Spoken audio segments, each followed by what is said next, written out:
نحمده ونصلي ونسلم على رسوله الكريم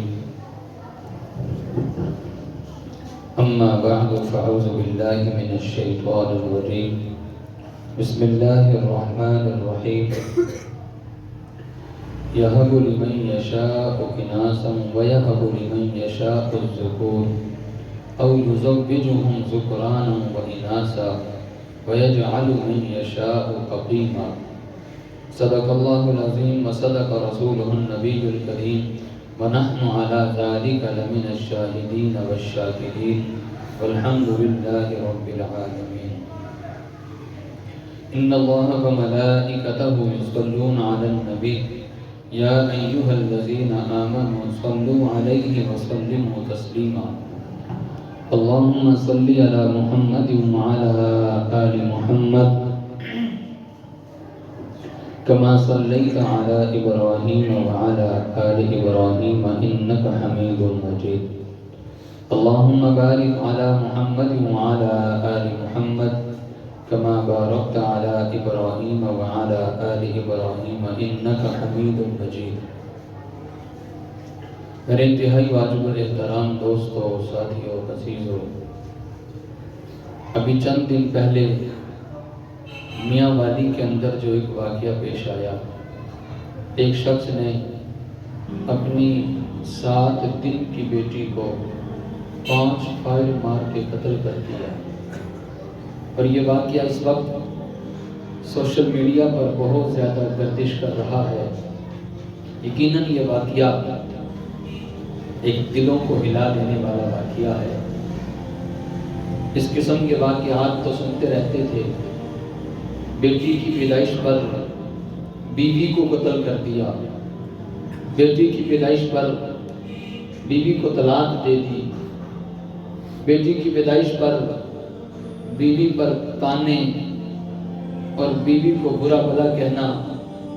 لیکن اس قسم کا واقعہ کہ بیٹی کی پیدائش پر اور پہلی بیٹی اور 7 دن کی بچی اور یوں فائر مار کے قتل کر دیا جائے، یہ عجیب واقعہ جو آج ہمارے میڈیا، سوشل میڈیا پر بہت زیادہ پھیل رہا ہے، اسی کے تناظر میں آپ کے سامنے تھوڑی سی گفتگو کرنا چاہتا ہوں۔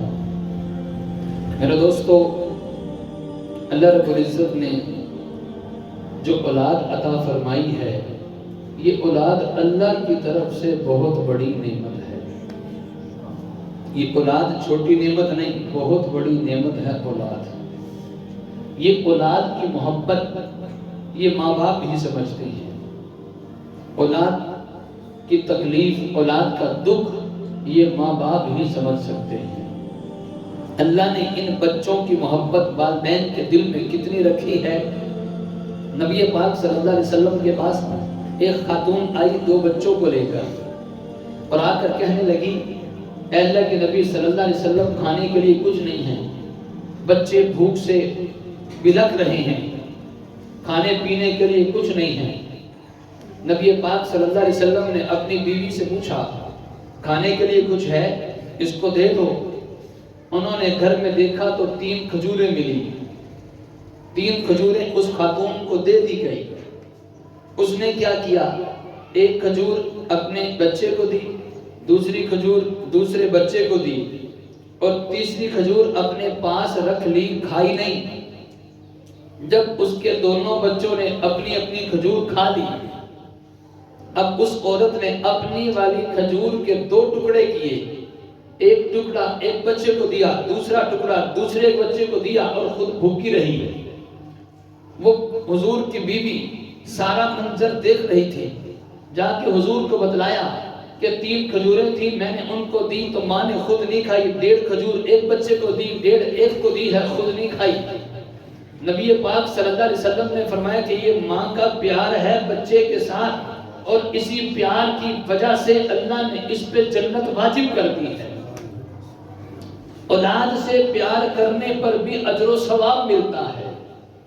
اولاد اپنی ہے، اپنے بچوں سے پیار کرنے پر اجر و ثواب کیسا ہمارا پیارا دین اور کیسی شریعت ہے۔ نبی پاک صلی اللہ علیہ وسلم نے ایک مرتبہ اپنے نواسے کو اٹھایا ہوا اور بوسہ لے رہے ہیں۔ ایک صحابی نے دیکھا اور کہنے لگے اے اللہ کے نبی صلی اللہ علیہ وسلم آپ بوسہ لے رہے ہیں، ہم نے تو کبھی اپنے بچوں کو نہیں چوما، ہم نے کبھی بوسہ نہیں لیا۔ نبی پاک صلی اللہ علیہ وسلم نے فرمایا کہ جس کے دل میں محبت نہیں ڈالی گئی تو میں کیا کروں؟ ہمارے دلوں میں بچوں کی محبت ڈالی گئی ہے۔ نبی پاک صلی اللہ علیہ وسلم صرف اپنے بچوں سے ہی نہیں بلکہ کوئی سا بھی بچہ نظر آ جاتا، پیغمبر شفقت کی نگاہ سے دیکھتے، پیغمبر اس کے سر پہ دست شفقت رکھتے۔ مشہور واقعہ آپ نے سنا ہوگا، عید کی نماز پڑھنے کے لیے جا رہے تھے، راستے میں بچے کھیل رہے ہیں، ایک بچہ افسردہ سیٹ پہ بیٹھا ہے، پیغمبر نے پوچھا کہ کھیلتا کیوں نہیں ہے؟ کہنے لگا میرا باپ نہیں ہے۔ نبی پاک صلی اللہ علیہ وسلم نے بچے کو اٹھایا، گھر لے گئے، اس کو غسل کروایا، نہلایا دھلایا، اپنی بیوی کو کہا کہ اس کو کپڑے پہنا دو۔ حسن و حسین کے ماں کے کپڑے تھے، اس کو پہنا دیے گئے۔ عید کا موقع ہے، نہا لیا، کپڑے پہن لیے۔ نبی پاک صلی اللہ علیہ وسلم نے پوچھا کہ تیرا باپ عید کی نماز پڑھنے کے لیے جاتا کیسے لے کر جاتا تھا؟ بچے نے کہا کندھے پہ بٹھا کر پھر لے کے جاتا۔ نبی پاک صلی اللہ علیہ وسلم نے چھوٹے سے بچے کو کندھے پر بٹھایا اور عید کی نماز پڑھنے کے لیے جانے لگے۔ راستے میں انہی بچوں کے پاس سے گزرے، ان بچوں نے رشک بھری بھری نگاہوں سے دیکھ کر کہا کاش آج ہمارا باپ بھی موجود نہ ہوتا، آج ہمیں بھی نبی اسی طرح عید کی نماز کے لیے لے کر جاتے تھے۔ حضور کا اس طرح پیار تھا بچوں کے ساتھ۔ تو اپنے بچوں سے پیار کرنا یہ تو ویسے بھی ہماری شریعت کا حصہ ہے۔ نبی پاک صلی اللہ علیہ وسلم فرماتے ہیں جو اپنے بچوں سے پیار کرتا ہے میں گارنٹی دیتا ہوں اس پر جنت واجب ہو چکی ہے۔ بیٹا اللہ کی نعمت ہے اور بیٹی اللہ کی رحمت ہے۔ اگر بیٹی کا ہونا نحوست کی علامت ہوتی، بیٹی کا ہونا غلط ہوتا، اللہ اپنے نبی کو 4 بیٹیاں نہ دیتے، اللہ کسی نبی کو بیٹیاں نہ دیتے۔ نبی پاک صلی اللہ علیہ وسلم کو اللہ نے 3 بیٹے دیے، ایک کا نام قاسم تھا، ایک کا نام عبداللہ تھا، ایک کا نام ابراہیم تھا۔ تینوں بیٹے بچپن میں وفات پا گئے، بڑے نہیں ہوئے۔ پیغمبر کی 4 بیٹیاں تھی، پہلی کا نام زینب تھا، دوسری کا نام رقیہ تھا، تیسری کا نام ام کلثوم تھا، چوتھی کا نام سیدہ فاطمہ الزہرا تھا۔ یہ چاروں بیٹیاں پیغمبر کی بڑی ہوئی ہیں اور ان کی شادی بھی ہوئی ہے۔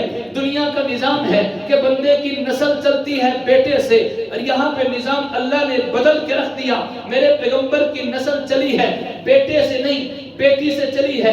آج آپ کو کوئی اوریجنل سید خاندان کا بندہ نظر آئے، آپ اس سے پوچھو تیرا سلسلہ نسب کیا ہے، وہ سلسلہ نسب چلتے چلتے سیدہ فاطمہ الزہرا تک پہنچے گا۔ تو یہ یہاں پہ نظام اللہ نے بدل کے رکھ دیا۔ کائنات کو بتلانا تھا کہ بیٹی کا ہونا غلط نہیں ہے، بیٹی کا ہونا نحوست کی علامت نہیں ہے۔ نبی پاک صلی اللہ علیہ وسلم جب حضور کی بیٹی سیدہ فاطمہ الزہرا حضور کے گھر آتی، حضور استقبال کے لیے کھڑے ہو جایا کرتے تھے۔ دونوں جہان کے سردار ہیں، بیٹی کے لیے استقبال میں کھڑے ہو کر بتائیے دیا کہ بیٹی کو عزت یوں دی جاتی ہے، بیٹی کا خیال یوں رکھا جاتا ہے۔ آج ہم بیٹوں کی تلاش میں تو رہتے ہیں، لیکن یاد رکھنا بیٹے بھی اللہ کی نعمت ہے، بیٹی بھی اللہ کی رحمت ہے، لیکن جو خوشی پیار محبت بیٹی سے ملتا ہے وہ بیٹے سے تو نہیں ملتا۔ ہم نے کبھی نہیں سنا، اپنے معاشرے اور قبیلے میں کبھی نہیں دیکھا کہ کسی نے اپنے بیٹے کو بیٹی کہہ کر بلایا ہو۔ کبھی ہوتا ہے گھر میں ہے بیٹا اور باپ کہے کہ بیٹی بات تو سننا، ماں کہے بیٹی بات تو سننا، بیٹی فلاں کام کر دو۔ کبھی کوئی بیٹے کو بیٹی کہہ کر بلاتا نہیں ہے۔ ہاں یہ کئی مرتبہ دیکھا ہے، بیٹی کو بیٹا کہہ کر بلا لیتے ہیں، بیٹا فلاں کام تو کرو، بیٹا ذرا بات تو سنو، حالانکہ ہے تو بیٹی، اس کو بیٹا کیوں کہا جا رہا ہے؟ اس کی وجہ یہ ہے وقت آنے پر بعض مرتبہ بیٹی بھی بیٹا بن کے دکھاتی ہے، اور جب وقت آتا ہے بیٹے کا شادی ہو جانے کے بعد ماں باپ کو چھوڑ کے الگ بھی ہو جاتا ہے، بہن بھائیوں کو چھوڑ کر بیگم کو لے کے سیر پہ ہو جاتا ہے۔ اکثریت واقعات اس طرح کے ہیں۔ کوئی ایسے بھی ہوں گے جو بیچارے نیک ماں باپ کے حقوق بھی ادا کرنے والے، بیوی بچوں کے حقوق بھی ادا کرنے والے۔ میں عام طور پہ جو اکثریت معاشرے میں ہو رہے ہیں میں اس کی بات کر رہا ہوں کہ معاشرے میں کیا ہوتا ہے، بیٹا ساتھ نہیں دیتا۔ ہاں ایسے بھی واقعات ہیں کہ جب ماں باپ بوڑھے ہو جاتے ہیں، بیٹا گھر سے نکال دیتا ہے اور اپنے گھر میں رکھنے کے لیے بیٹی تیار ہو جاتی ہے۔ ایسا ہے کہ نہیں ہے؟ تو اس لیے کبھی بیٹے کو بیٹی کہہ کر نہیں بلاتے، بیٹی کو بیٹا کہہ کے بلا لیتے ہیں، اس لیے کہ بیٹی جو پیار دیتی ہے، بیٹی جو ساتھ دیتی ہے، بیٹی وہ کام کر جاتی ہے جو بیٹوں کو کرنا چاہیے تھا، انہوں نے کیا نہیں ہے۔ نبی پاک صلی اللہ علیہ وسلم نے فرمایا اگر کسی شخص کی 3 بیٹیاں ہوں اور 3 بیٹیوں کے پیدا ہونے پر خوشی کا اظہار بھی کرے اور ان کی اچھی تربیت کرے، ان کی اصلاح کی فکر ہو، تربیت کی فکر ہو، اور وقت آنے پر اچھی جگہ رخصت بھی کر دے، اور اچھی جگہ سے مراد یہ ہے کہ دیندار رشتہ ہو۔ ہماری نظر میں اچھی جگہ وہ ہوتی ہے مکان اونچا ہو، نوکری اعلیٰ ہو، لڑکے کا قد ٹھیک ٹھاک ہو، گھر اپنا ذاتی ہو، بڑا سارا ہو، سواری بھی ہو، مکان بھی اپنا ہو۔ ہماری نظر میں اچھا یہ ہے۔ یہ ساری چیزیں بات کی ہیں، دیکھو ضرور، لیکن بعد میں پہلے اس کا دین دیکھو، دینداری بھی ہے یا نہیں ہے، کہیں عقیدہ خراب تو نہیں ہے، نظریات خراب تو نہیں ہے، قبر کا پجاری تو نہیں ہے، غیر اللہ سے مدد مانگنے والا تو نہیں ہے، کہیں قادیانی تو نہیں ہے، مرزائی تو نہیں ہے، صحابہ کو غلط سمجھنے والا تو نہیں ہے۔ ساری چیزیں دیکھنی چاہیے، اس کے بعد دوسری چیزیں بھی دیکھو۔ نبی پاک صلی اللہ علیہ وسلم نے فرمایا اگر کوئی شخص اپنی 3 بیٹیوں کی اچھی پرورش کرے، اچھی تربیت کرے، وقت آنے پہ اچھی جگہ رخصت کر دے، کل قیامت کے دن جنت میں میرے ساتھ ایسے ہوگا۔ گویا پیغمبر نے گارنٹی دی ہے کہ میں محمد گارنٹی دیتا ہوں، اس پر جنت واجب ہو چکی ہے۔ ایک شخص کھڑا ہوا اور کھڑا ہو کر کہنے لگا اگر کسی کی 3 بیٹیاں نہیں ہیں، 2 بیٹیاں ہیں تو کیا حکم ہے؟ میرے نبی نے فرمایا اگر کسی کی 2 ہوں ان کا بھی اچھا خیال کرے، پرورش اچھی کرے، تربیت اچھی کرے، اچھی جگہ رخصت کر دے، میں محمد گارنٹی دیتا ہوں یہ بھی جنت میں میرے ساتھ ہوگا۔ ایک شخص کھڑا ہوا، اس کی 1 بیٹی ہوگی، کھڑا ہو کر کہنے لگا اگر کسی کی 1 بیٹی ہو تو کیا کرے، اس کے لیے کیا حکم ہے؟ نبی پاک صلی اللہ علیہ وسلم نے فرمایا ارے قربان جاؤں صحابہ کرام پر جنہوں نے کھڑے ہو کر امت کے مسئلے حل کر دیے ہیں، وہ کھڑے نہ ہوتے تو پھر خوشخبری 3 بیٹیوں والوں کے لیے تھی۔ انہوں نے کھڑے ہو کر سوالات کر کے امت کے لیے مسئلے حل کر دیے، امت کے لیے خوشخبریاں پیغمبر کی زبان سے سنوا دی۔ وہ صحابی کھڑے ہوئے اگر کسی کی 1 بیٹی ہو تو کیا حکم ہے؟ میرے نبی نے فرمایا اگر کوئی 1 بیٹی کی اچھی تربیت کرے، اس کی اچھی پرورش کرے، اچھی جگہ پہ رخصت کر دے، کل قیامت کے دن جنت میں میرے ساتھ ہوگا۔ یہ بات پہنچتی ہے حضور کی بیوی سیدہ عائشہ تک۔ حضرت سیدہ عائشہ کی اولاد نہیں تھی، ان کی اولاد نہیں تھی، کہنے لگی اگر کسی کی 1 بھی نہ ہو تو اس کے لیے کیا حکم ہے؟ اللہ کے نبی صلی اللہ علیہ وسلم جس کی 3 تھی اس کو بھی خوشخبری مل گئی، جس کی 2 تھی اس کو بھی خوشخبری مل گئی، جس کی 1 تھی اس کو بھی خوشخبری مل گئی، جس کی اولاد ہے ہی نہیں اس کے لیے کیا حکم ہے؟ نبی پاک صلی اللہ علیہ وسلم نے فرمایا اگر اس کی تڑپ ہے کہ اللہ بیٹی دے میں صحیح تربیت کروں گا، اگر اس کی تڑپ ہے اللہ بیٹی دے میں پرورش کروں گا، اچھی جگہ پہ رخصت کروں گا، فرمایا اگر کسی کی تڑپ بھی ہو کل قیامت کے دن جنت میں میرے ساتھ ایسے ہوگا۔ کیا بیٹی کا مقام اور مرتبہ ہے کہ صرف تڑپ پر، صرف چاہت پر جنت بھی مل رہی ہے اور پیغمبر کا ساتھ بھی مل رہا ہے۔ یہ ہے بیٹی کا مقام اور مرتبہ۔ نبی پاک صلی اللہ علیہ وسلم کے آنے سے پہلے ہم سنتے تھے زمانہ جاہلیت میں کہ لوگ اپنی بچیوں کو زندہ زمین میں دفن کر دیتے تھے۔ ان سے پوچھا جاتا کہ تم زمین میں بچیوں کو دفن کیوں کر دیتے ہو؟ وہ کہتے تھے کہ کھائیں گی کہاں سے؟ قرآن میں اللہ نے مسئلے کو حل کیا ہے۔ ان سے پوچھو تم کہاں سے کھا رہے ہو؟ تم کہتے ہو بیٹی کھائے گی کہاں سے؟ ان سے پوچھو تم کہاں سے کھا رہے ہو؟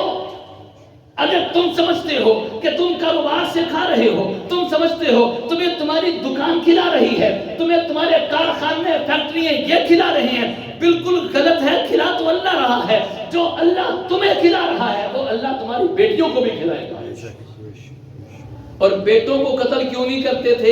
یہ بڑا ہو کے کاروبار میں باپ کا ہاتھ بٹائے گا۔ ہمارا ان سے بھی سوال تھا کہ جب تک تمہارے بیٹے کام کاج کے قابل نہیں ہوئے وہ کہاں سے کھا رہے تھے؟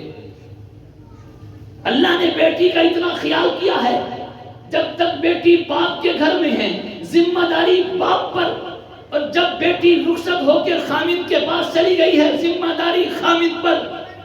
اللہ نے عورت کا اتنا خیال کیا ہے۔ یہ عورت مارچ کرنے والی وہ بیہودہ نسل، وہ غیرت سے عاری جس کے اندر شرم و حیا نہیں ہے، گندے بیہودہ قسم کے نعرے لگانے والے، ان کو کیا پتا کہ اسلام نے عورت کو کیا مقام اور مرتبہ دیا ہے؟ ان کو کیا پتا کہ اسلام نے عورت کو کتنی عزت دی ہے؟ وہ ننگیاں ہو کر اپنے لباس اتار کر گندے سے نعرے لگا کر باہر نکلتی ہیں اپنے حقوق لینے کے لیے۔ ارے حقوق تو اسلام نے تمہیں دیے ہیں، تم خود حقوق کو نہ لو تو الگ بات ہے، تم چار دیواری میں رہو تمہیں حقوق ملیں گے۔ جب تم باہر نکلو گی تو پھر ظاہری بات ہے بھیڑ اور بکریاں جتنے بھی گلی میں خونخوار قسم کے جانور گلیوں میں پھر رہے ہیں، تمہارے ساتھ ریپ ہوگا، تمہارے ساتھ زیادتیاں ہوں گی، تم خود اپنی طرف بلانے کے لیے دعوت دے رہی ہو تو ہم کہتے ہیں عزت چاہتی ہو؟ ارے ماں اور بہنوں، عزت اللہ نے دین میں رکھی ہے، عزت گھر کی چار دیواری میں رکھی ہے، باہر نکلیں گے عزت نہیں ہے۔ اسلام نے ماں کو بھی ویلیو دی ہے، بیٹی کو بھی مقام اور مرتبہ دیا ہے، بیوی کو بھی عزت دی ہے، بہن کو بھی عزت دی ہے۔ عورت کسی بھی صورت میں آئے، ہر صورت میں شریعت نے عزت دی ہے۔ وہ الگ بات ہے ہمیں شریعت کی بات اچھی نہیں لگتی، وہ الگ بات ہے کہ ہمیں قرآن کی باتیں اچھی نہیں لگتی، ہمیں باہر نکلنا اچھا لگتا ہے۔ آج کی بیوی خامد کو کھانا دیتے ہوئے اس کی جان نکلتی ہے۔ اگر اس کو نوکری مل جائے جہاز کے اندر ایئر ہوسٹر کی، کتنے لوگوں کو کھانا دینے میں عزت سمجھتی ہے۔ ارے یہ شہزادی تھی گھر کی، باہر نکلی تو لوگوں کی نوکرانی بن گئی ہے۔ اسلام نے ہر عورت کو عزت دی ہے، ہر عورت کے لیے مقام اور مرتبہ بتلایا ہے۔ میں بات عرض کر رہا تھا بیٹی کے حوالے سے، بیٹی کا بڑا مقام اور مرتبہ ہے۔ نبی پاک صلی اللہ علیہ وسلم بشارتیں دے رہے ہیں، فرمایا جو بیٹی کی اچھے طریقے سے تربیت کرے، صحیح پرورش کرے، کل قیامت کے دن میں گارنٹی دیتا ہوں جنت میں میرے ساتھ ہوگا۔ حضور صلی اللہ علیہ وسلم کی 4 بیٹیاں تھیں، چاروں میں سے 3 بیٹیاں حضور کی زندگی میں انتقال کر گئی۔ چوتھی بیٹی سیدہ فاطمہ الزہرا، ان کے بارے میں بھی حضور کو وحی کے ذریعے سے بتا دیا گیا تھا کہ آپ کے جانے کے بعد 6 ماہ بعد سیدہ فاطمہ الزہرا کا بھی انتقال ہو جائے گا۔ نبی پاک صلی اللہ علیہ وسلم کے دل میں بیٹیوں کی بڑی محبت تھی۔ آج ہمارے ہاں معاشرے میں کسی کے ہاں ایک بیٹا ہو جائے مبارکباد دی جاتی ہے، دوسرا بیٹا ہو جائے مبارکباد دی جاتی ہے، اور ساتھ ایک جملہ بھی بولتے ہیں۔ جملہ کیا بولتے ہیں؟ جناب مبارک ہو، اللہ نے جوڑی رلا دی۔ کہتے ہیں کہ نہیں کہتے؟ اللہ نے جوڑی رلا دی۔ کسی کے ہاں ایک بیٹی پیدا ہوئی، بمشکل مبارکباد دیتی، بمشکل، اس نے بھی نہ چاہتے ہوئے دل پہ ہاتھ رکھ کے مبارکباد وصول کر لی۔ دوسری بیٹی پیدا ہوئی، کبھی ہم نے جملہ نہیں سنا کہ مبارک ہو اللہ نے جوڑی رلا دی۔ بیٹے کے پیدا ہونے پر جوڑی رلتی ہے تو بیٹی کے پیدا ہونے پر جوڑی کیوں نہیں رل رہی؟ بات سمجھ آ رہی ہے؟ یہ تو ایک واقعہ ہے نا جو سوشل میڈیا پہ مشہور ہو گیا۔ میاں والی کے اندر باپ نے بیٹی کو قتل کر دیا۔ آج ہمارے معاشرے میں قتل ہو رہے ہیں، لیکن ہمارا وہ واقعہ سوشل میڈیا پہ مشہور نہیں ہوتا۔ یہ قتل نہیں تو اور کیا ہے؟ جب کسی کے ہاں تیسری بیٹی کی ولادت ہوتی ہے، تیسری بیٹی یکے بعد دیگرے اس کی ولادت ہوتی ہے، لوگ مبارکباد دینے کے لیے نہیں، ہم نے آنکھوں میں آنسو دیکھے ہیں۔ لوگ اس طرح آتے ہیں اور آ کر کہتے ہیں یار ٹھیک ہے یار جمی اللہ کا حکم۔